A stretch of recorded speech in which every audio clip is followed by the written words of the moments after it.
चलो कल कहाँ तक खत्म कर चुके थे? इटली के काम खत्म हो गया था। द YTGS सेंटर आज तुम्हें क्रैश कोर्स शुरू कर चुके हैं। 150 दिन के क्रैश कोर्स रहेगा मस्त। 150 दिन में अगर फर्स्ट नहीं करा पाए तो पैसा वापस। यस, ऐसे तुम लोग से पैसा लेवे नहीं किया क्रैश कोर्स के। आज इतना 50-55 क्वेश्चन लिखा है ना, वो सब का बनना चाहिए। सब बना कर लाओगे तभी पहले तो होमवर्क चेक करेंगे कल सवेरे। होमवर्क चेक करके ही बैठने देंगे।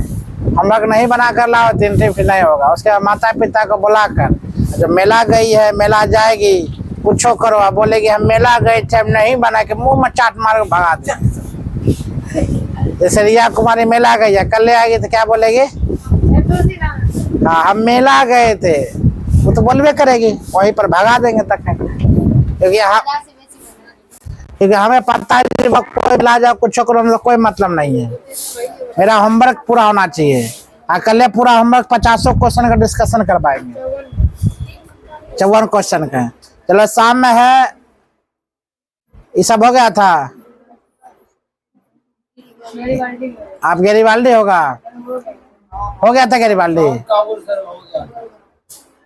गैरीबाल्डी कहाँ पर आए थे रे?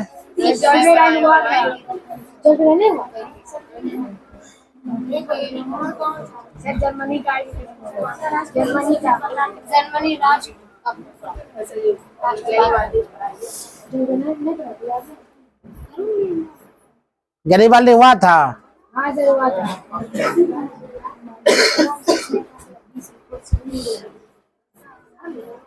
तो तुम लोग को पता नहीं कहाँ तक है गैरीबाल्डी वन। हम पढ़ाए कहाँ थे गैरीबाल्डी? हमें ध्यान नहीं गया गैरीबाल्डी पढ़ाया नहीं पढ़ाया। हम नहीं पढ़ाए गैरीबाल्डी रे, हमें याद है गैरीबाल्डी हम नहीं पढ़ाया।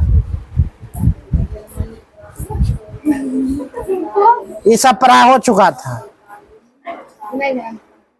चलो गैरीबाल्डी लेकर चलते हैं।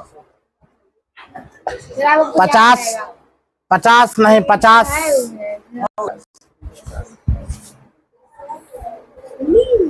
गैरीबाल्डी था एक पैसे से नाविक था। गैरीबाल्डी क्या था? एक पैसे से नाविक था। और गैरीबाल्डी की बात अगर बोला जाए तो गैरीबाल्डी छोटा से बड़ा बना था। समझ मारा? गैरीबाल्डी ये किससे बड़ा था? वो छोटा से बड़ा बनने का कार्य किया था। गैरीबाल्डी पैसे से एक नाविक था और मैजनी के विचार का समर्थक था। गैरीबाल्डी किसके समर्थक था? वो मैजनी के विचार का समर्थक था। एक क्वेश्चन तुमसे 100% पूछा जाएगा, एक क्वेश्चन निश्चित ही रहेगा। गैरीबाल्डी पैसे से क्या था? गैरीबाल्डी पैसे से नाविक था। गैरीबाल्डी ने अपने कर्मचारी तथा स्वयं सेवक की सशस्त्र सेना बनाई थी। मतलब गैरीबाल्डी अपने कर्मचारी तथा स्वयं सेवक, गैरीबाल्डी अपना साम्राज्य बनाया था। याद रखना, जो काम अपने साम्राज्य बनाने में है वह काम दूसरे चीज करने में है ही नहीं। साम्राज्य का मतलब होता है अपना खुद का साम्राज्य होना चाहिए, खुद का एक ब्रांच होना चाहिए, खुद का एक ब्रांड होना चाहिए, खुद का एक नाम होना चाहिए। जहां भी जाओ तहां लोग तुमको कहे बा यही फलाना आदमी है। क्या समझ गए? चाहे वह कोई भी क्षेत्र में चल जाओ, वो क्षेत्र में तुम्हारा नाम होना चाहिए। जैसे जन्माष्टमी में कल परसों देखे थे, परसों में लगे थे, जो व्यक्ति ब्रांड बन गया है, जो व्यक्ति हाईलाइटेड हो गया, वो व्यक्ति जिस मंडप से गुजरा उस व्यक्ति का क्या कर रहा है? नाम अनाउंस कर रहा है। उस प्रकार बनने की कोशिश करो, है कि ना? तो गैरीबाल्डी अपने कर्मचारी तथा स्वयं सेवक के सशस्त्र बनाई थी, अपना एक पहचान बनाया था। कर्मचारी का स्वयं सेवक का कर्मचारी सेनापति बनाया था, अपना एक साम्राज्य बनाया था। तो गैरीबाल्डी क्या बोलेगा? पेशे से नाविक था।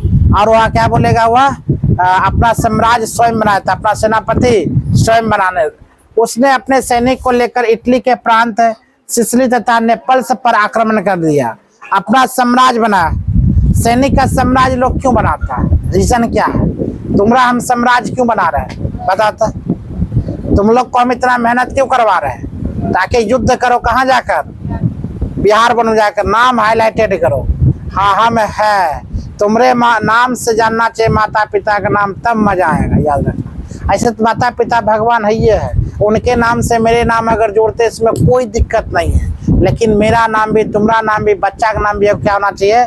ब्रांड होना चाहिए, ताकि जिस क्षेत्र में जाए बोला हाँ पांडव के पप्पा ये है, बता कितना खतरनाक लगेगा वो चीज। तो समझ में आ रहा चीज, ये कभी ना होना चाहिए फल्लमा की बेटी है चिल्लमा की बेटी, नहीं, अपना नाम भी कुछ होना चाहिए। धरती पर आए तो कुछ करके जाओ। उसने अपने सैनिक को लेकर इटली के प्रांत सिसिली तथा नेपल्स पर क्या कर दिया, आक्रमण। इन रियासतों की अधिकांश जनता बुर्बो राजवंश के निरंकुश शासन से तंग होकर गैरिबाल्डी के समर्थक बन गया। मतलब किस पर, अब वह इटली के प्रांत सिसिली पर क्या कर दिया था, आक्रमण कर दिया। किसने आक्रमण कर दिया था, गैरिबाल्डी ने। किसको लेकर, अपने सैनिकों को, नेपल्स पर क्या कर दिया था, आक्रमण कर दिया। अब बुर्बो राजवंश की जो वहां से स्थापना था वह किसके समर्थक बन गए थे, गैरिबाल्डी के समर्थक। किसके समर्थक, गैरिबाल्डी के समर्थक बन गए थे। आगे लेकर चलते हैं, कहा जाता है गैरिबाल्डी ने यह गणतंत्र की स्थापना की और विक्टर एनुअल के प्रतिनिधित्व के रूप में वहां सत्ता संभाली। मतलब गैरिबाल्डी कहाँ चले गया था, गैरिबाल्डी इटली चले गए थे, नेपल्स पर आक्रमण किया। वहां के जो कुछ व्यक्ति थे, बुर्बो राजवंश के जो व्यक्ति थे, वह व्यक्ति किसकी में चलाया, तब वह गैरिबाल्डी के समर्थक बन गए। गैरिबाल्डी वहां युद्ध किया, युद्ध करके वहां पर जीत लिया गया सब क्षेत्र को जीत के गैरिबाल्डी ने वहां गणतंत्र की स्थापना किया, स्वतंत्रता की स्थापना की, करता गणतंत्र की स्थापना की और विक्टर एनुअल प्रतिनिधित्व के रूप में वहां का सत्ता संभाली। मतलब गैरिबाल्डी ने विक्टर एनुअल को क्या कर दिया था, वहां का सत्ता दे दिया। किसने दे दिया था, गैरिबाल्डी ने। किसने दिया, गैरिबाल्डी ने। 1862 में गैरिबाल्डी ने रोम पर आक्रमण किया। देखो ये रुकने वाला बुआ नहीं है। पहले आक्रमण कहाँ किया था, इटली के नेपल्स के जगह, सिसिली और नेपल्स। बाद में 1862 में कहा करता बुआ, रोम पर आक्रमण किया, योजना बनाई। तो काबुर ने इसका विरोध किया। काउंट काबुर कौन था, इटली के चांसलर, इटली के हाँ पूर्व राजवंश का है ना, जो स्थापना किया तो वहां का अध्यक्ष बनाया गया था पूर्व राजवंश के। बोले यहाँ आप संभालिए, कौन, विक्टर एनुअल। अब विक्टर एनुअल कौन था बुआ, किसके सहायक था, गैरिबाल्डी के सहायक था। गैरिबाल्डी ने खुद बनवाया था। जब गैरिबाल्डी ने रोम पर आक्रमण करना चाहा तो गैरिबाल्डी को रोका कौन था बुआ, काउंट काबुर। किसने रोका था, काउंट काबुर। काउंट काबुर बोलते हैं, इसका विरोध किया। इसी बीच गैरिबाल्डी को भेंट काबुर से हुई थी। किसे होता हुआ, काबुर से हुई। और उसने रोम के अभियान की योजना त्याग दी और दक्षिण इटली की जीत गए। क्षेत्र के बिना किसी संधि गैरिबाल्डी ने विक्टर एनुअल को सौंप दिया। फिर विक्टर एनुअल को क्षेत्र जीत के क्या किया, वो सौंप दिया। समझ जाओ, यानी कि करना था कहाँ, रोम पर आक्रमण करना था, लेकिन किसने मना कर दिया था गैरिबाल्डी को, काउंट काबुर ने। वहां मना कर दिया। कौन, इटली का कौन सा क्षेत्र जीत गया था, दक्षिण क्षेत्र जीत के किसको दे दिया गया था, विक्टर एनुअल। याद रहेगा 1862 है।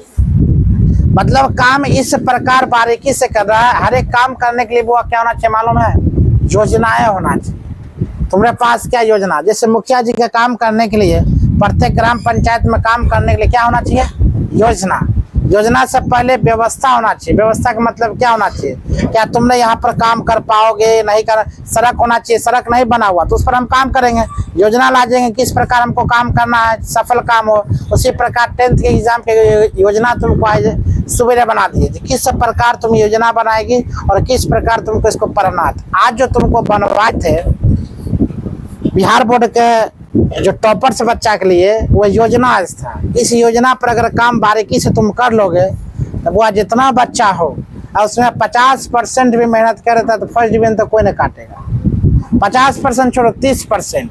और जो 80 से 85% मेहनत कर दिया उस योजना पर, उसको बुआ तो हर एक सब्जेक्ट में 95-96 नंबर आना है। हर एक सब्जेक्ट की बात बोलते हैं, लेकिन काम करोगे तब ना। जैसे तुम लोग काम किया कल है, आज पूरा काम किया, और कल हमको उसमें काम करना, उसके बारे में पूरा डिटेल से समझाना, क्वेश्चन बाय क्वेश्चन समझा कर फिर तुम्हारा काम रहेगा कल उसको फिर से बढ़िया से पढ़ना। घर में सुत उठे भोरे एक बार वो जो नोट्स तुमको क्वेश्चन दिए उसको याद कर लेना, हो गया योजना तरीके से। और लगने लगेगा वो सब्जेक्ट बहुत छोटा है, बस इतना ही पढ़ना। 2 से 4 दिन में लगेगा बस हमको इतना ही पढ़ना, देख लेना। 1 सप्ताह तक खाली रूटीन फॉलो करो, लगेगा बाप रे जो 3 साल नहीं पढ़े थे 1 सप्ताह में पढ़। कल का इंतजार है, तो कल देखते कौन आएगा या कौन नहीं आएगा। कौन यहाँ से बैक टू होम होगा, देखते हैं कल तो हम भगाइए देंगे, सब पते लिए हुए हैं। हम बात चेक करेंगे, नहीं बनाएगा तो भगा देंगे। जो चाहे लाइट कट्टा ले नहीं मानेंगे, पेट दर्द करा नहीं मानेंगे, पानी चल रहा है नहीं मानेंगे, तुम कर कुटुम जाओ नहीं मानेंगे, मेला जाओ नहीं मानेंगे, भगवान जी की पूजा करो नहीं मानेंगे, सहलो नहीं मानेंगे, कुछ करो नहीं माने, बस एक चीज के मानेंगे, वो मेरा होमवर्क पूरा होना चाहिए। तुम्हारा सास मर गया कोई दिक्कत नहीं है, ससुर मर गया कोई दिक्कत नहीं है, इनफैक्ट कोई कुछ होना मतलब हम एक चीज से मानेंगे, वो कौन? चलो लेकर चलते हैं।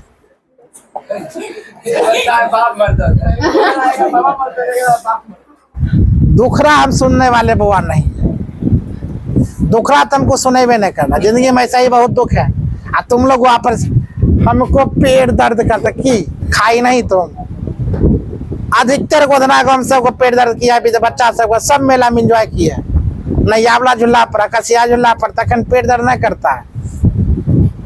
ये सब हाँ इतना तो वो खुद मरेगा तो शोक मनाएंगे, ट्यूशन में 5 दिन की छुट्टी देंगे, ब्रेक देंगे, है कि ना? उसके बाद योन बोले हैं नहीं आएगा तो भेजेंगे, उसके बाद गार्जियन को बुलाएंगे, नहीं होगा तो हम उसके घर पर चल जाएंगे लास्ट में, शाम में, रात में तो हुआ सब रहता है 8-9 बजे रात में, कितनों कोनो काम रहेगा 9 बजे 10 बजे रात में घर में सब रहबे करेगा, 9-10 बजे जाएंगे, वही काला चिट्ठा खोलेंगे, बोलेंगे देखिए सब हम आपको बेटे बेटी को बोले हैं, आपको खराब लगता है तो कोचिंग छोड़वा दीजिए, बात खत्म है, नहीं पड़ेगा तो हम भगेबे करेंगे, है कि नहीं? सही है कि नहीं? देखते हैं गार्जियन क्या बोलते हैं। गेरीवाल्डी ने बिना शर्त के अपने सारी संपत्ति राष्ट्र के नाम कर दिया। बताओ, गेरीवाल्डी भी एक व्यक्ति थे जिन्होंने बिना सोचे समझे सब का सब किसके नाम कर दिया? राष्ट्र के नाम कर दिया। जैसे अपना शरीर को अगर दान देना चाहो तो अपना शरीर को दान तुम दे सकते हो, इंश्योरेंस करवा लो, तबीयत तो खराब होगा तो वही पैसा देगा।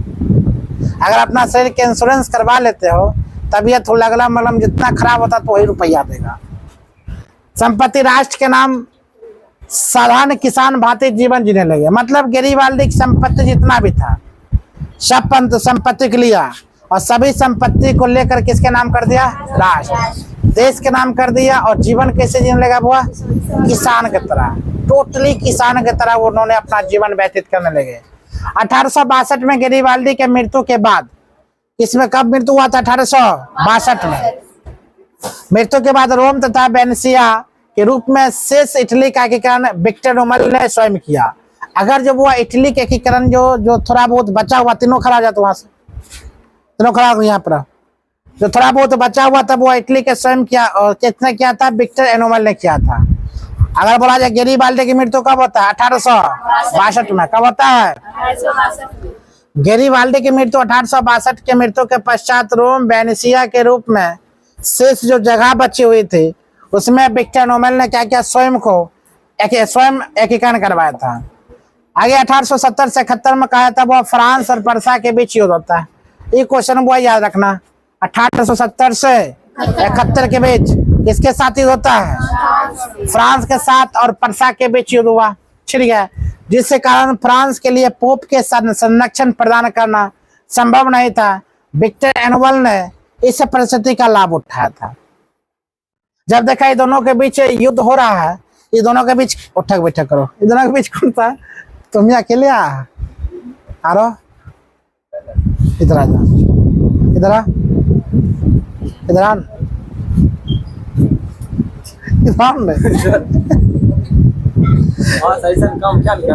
क्या काम किया तुम बताओ तो सबको।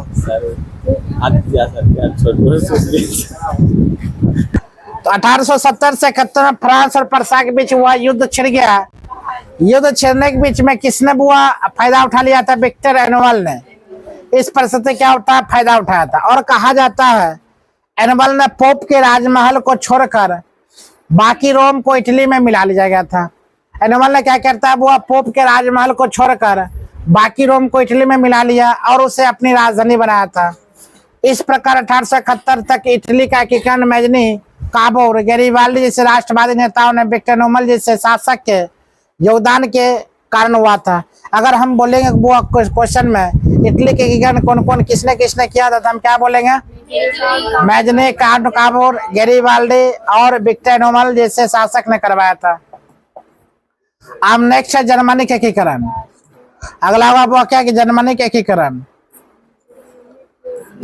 देखते हैं जर्मनी के एकीकरण में कहा था इटली और जर्मनी के एकीकरण में साथ साथ संपन्न होता है। इटली और जर्मनी के एकीकरण जो है वो साथ साथ संपन्न होता है। आधुनिक युग में जर्मनी पूरी तरह से विखंडित राज्य था, जिसमें 300 छोटे बड़े राज्य थे। अगर बोला जाए जर्मनी पूरी तरह बिखरा हुआ था, अब बिखरा का मतलब 300 छोटे बड़े क्या था, वो राज्य था। जर्मनी में कितना छोटे बड़े राज्य था? 300 छोटे बड़े राज्य था। उसी में कहा था 300 छोटे बड़े राज्य में जर्मनी में राजनीतिक, सामाजिक और धार्मिक विशेषताएं थे। 3 प्रकार की विशेषता थे। क्या क्या बोले वो? राजनीतिक, सामाजिक और धार्मिक। जर्मनी एकीकरण में पृष्ठभूमि निर्माण का श्रेय नेपोलियन बोनापार्ट को दिया जाता है, क्योंकि 1806 ईस्वी में जर्मन प्रदेश को राइन राज्य का संघ का निर्माण किया था। अगर जर्मनी के एकीकरण की बात बोला जाए, जर्मनी के सबसे ज्यादा खतरनाक बात है जर्मनी 300 छोटे बड़े राज्य में क्या था, वो विखंडन था। इसलिए वहां का एकीकरण करने में बहुत कठिनाइयां था ना। इटली के एकीकरण समझ में आ गया था, वहां कठिनाइयां था। आगे लेकर चल जर्मनी, उत्तरी जर्मनी में सबसे शक्तिशाली राज्य, याद करना उत्तरी जर्मनी में सबसे शक्तिशाली राज्य के बाद बोला परसा था। उत्तर में जर्मनी का सबसे बड़ा क्या था, वो परसा। वही दक्षिण में जर्मनी के लोग के अंदर राष्ट्रवाद की कमी थी। राष्ट्रवाद का मतलब दक्षिण में अगर बोला जाए, दक्षिण में सबसे कमी थी राष्ट्रवाद की भावना। राष्ट्रवाद किसे कहते तुम लोग समझ रहे हो? देश के प्रति जो नहीं सोचता, मतलब दक्षिण में देश के प्रति ज्यादा नहीं सोच रहा, जर्मनी के दक्षिण में देश के प्रति ज्यादा नहीं सोच रहा। उसी प्रकार उत्तरी अगर बोला जाए तो सबसे शक्तिशाली कौन था, वो वहां का परसा था। जर्मनी के एकीकरण में बुद्धिजीवियों, किसान तथा कलाकारों जैसे हिंगेल, कांट, हम्बोल्ट, अर्नस्ट, जैकब, ग्रामीण आदि शिक्षण संस्था एवं विद्यार्थियों का योगदान भी था। मतलब छोटे बड़े जितना भी संस्था था सभी का योगदान था जर्मनी के एकीकरण में। छोटा से लेके बड़ा तक जितना भी संस्थाएं था, सभी संस्था ने जर्मनी के एकीकरण में भाग लिया था, योगदान दिया था। आगे लेकर चलते हैं। कहा था शिक्षक और विद्यार्थियों ने जर्मनी के एकीकरण के उद्देश्य से ब्रुसेनसेफ्ट नामक संस्था सभा स्थापित किया था। क्या बोलेगे वो? ब्रुसेनसेफ्ट नामक सभा स्थापित किसने किया था? जर्मनी के शिक्षक और विद्यार्थी दोनों मिलकर के कौन सभा का स्थापित किया था? ब्रुसेनसेफ्ट। बायमन राज्य का यन विश्वविद्यालय राष्ट्रीय आंदोलन का केंद्र बना था। वो रखना, बायमन राज्य का यन विश्वविद्यालय राष्ट्रीय आंदोलन का केंद्र बना था। अगला लेकर चलते हैं। 1834 में जन व्यापारियों ने आर्थिक व्यापारिक समानता के लिए परसा के नेतृत्व में जालबेनी नामक एक आर्थिक संघ बनाया था। तो हम बोलेंगे वो जालबेनी एक संस्था थी किसकी? यहाँ पर क्वेश्चन आएगा व्यापारियों की। किसकी होगा? व्यापारियों की। जालबेनी एक संस्था किसकी थी? व्यापारियों की। क्वेश्चन पूछा जाएगा। 1834 में जन व्यापारियों ने आर्थिक व्यापारी समानता के लिए परसा के नेतृत्व में जालबेनी नामक एक आर्थिक संघ बना, जो जर्मन राष्ट्रवाद को बढ़ावा देता है। तो क्वेश्चन तुम्हारा ऑब्जेक्टिव में पूछेगा जालबेनी की एक संस्था थी किसका? व्यापारियों की। किसका? व्यापारी। परसा के नहीं, क्या बोलना है? व्यापारियों के। जालबेनी की संस्था किसके थे? व्यापारियों की।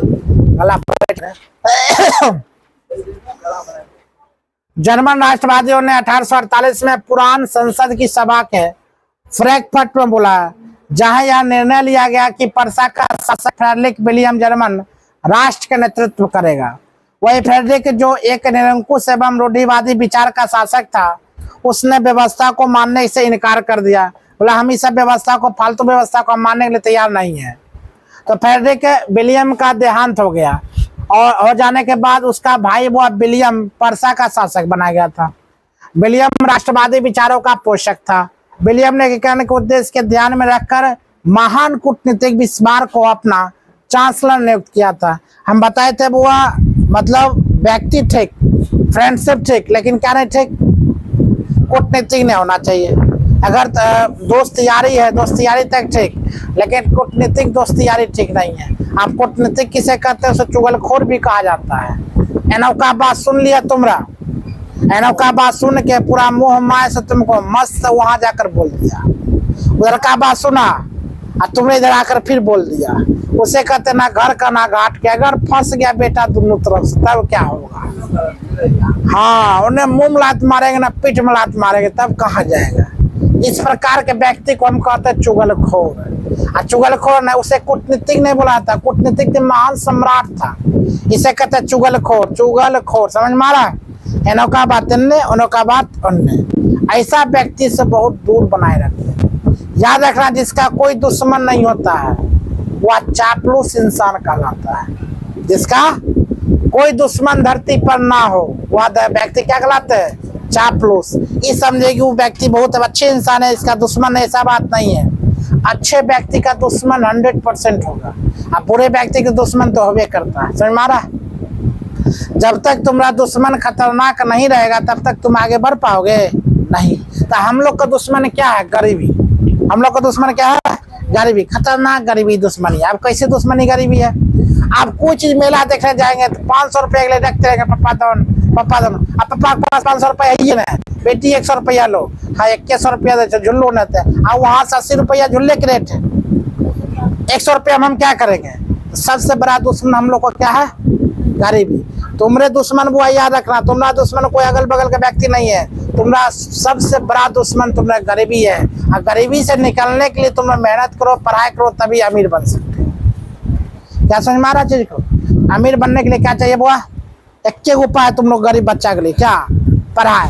तुम बोलेगी कितना बच्चा सोचता है सर नौकरी नहीं करेगा, हम बिजनेस करेंगे। तो नाना बाबा दादा तुरंत 25-30 बीघा रुपया दे रखा है, तो 50-60 करोड़ रुपया इसके पास है, 1 करोड़ रुपया पास है, तब हम बिजनेस करेंगे। बिजनेस करने के लिए वो 50 लाख रुपया चाहिए, 30 लाख रुपया चाहिए। 30 लाख इन्वेस्ट करोगे 30,000 रुपया आमदनी होगा तुमको, है कि ना।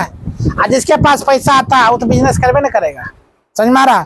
गरीब आदमी के लिए सबसे पहले प्राथमिकता क्या होना चाहिए, नौकरी। और नौकरी के बाद क्या होना चाहिए, वो बिजनेस करो। नौकरी कम इन नौकरी ले लीजिए, आप पैसा कमेबे नहीं करेंगे। नौकरी लो, नौकरी के बाद पुनः क्या करो, बिजनेस करो। समझ मारा जी। और नहीं तो कमाने की यदि 100 है, यूट्यूब बन जाओ, यूट्यूबर बन जाओ, ब्लॉगर बन जाओ। एक बार में सक्सेस नहीं होगा, 2 बार 3 बार 4 बार 5 बार 10 गो। आज क्या करे, हमने खाना खा रहे हैं, समझ मारा। आज क्या करे, मोटरसाइकिल चला रहे हैं, और कुछ थोड़ी बोलना, ढिंगरा बोलना है, लल्ला बोलना है, कुछ बोल। रोको तो, रोको निकाला।